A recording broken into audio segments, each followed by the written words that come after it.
Mexico and that national team, especially during that time, considered themselves the best in CONCACAF. That they were always, they were top dog, we were underneath, that we would always be playing second fiddle to them. My generation, even starting with that 92 Olympics thing, I think that's part of the time frame when everything started turning, when the U.S. team kind of started beating Mexico a lot more in games in terms, because during the Olympics we beat Mexico, and then with the national team we started beating Mexico a lot.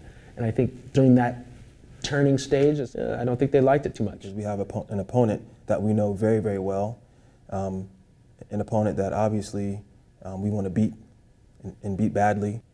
Mexico for me was the big one, because even with the Olympic team, we play Mexico and they're a rival for us.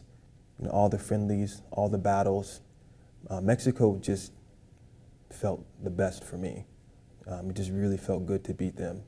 There was just something that we had over them at that time. Some sort of mind control. They just didn't like playing us. And so for me, that's what I was feeding off of. Our old friends, the Mexicans. Now, when we come up against some of these other teams, there's a recognition externally that we're not necessarily supposed to win, and internally, you're probably playing a better team and you're going to have to do some very, very good things on the day.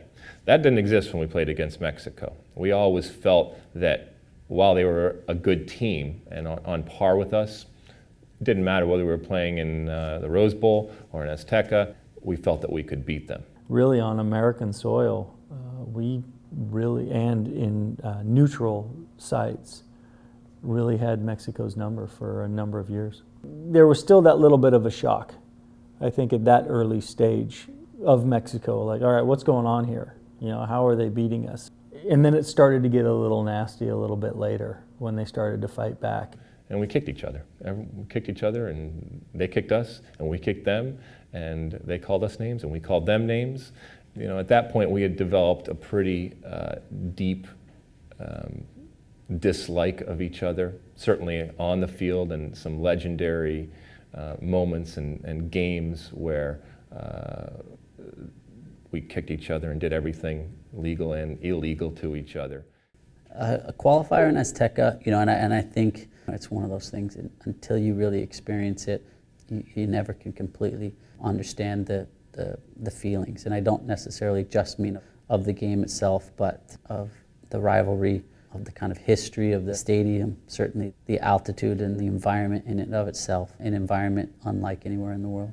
The ability to kind of silence Azteca, that's a neat feeling. That was creepy. That was something I had never heard before. And a stadium that big and a stadium that loud, to suddenly, almost fall silent and half disbelief was pretty incredible.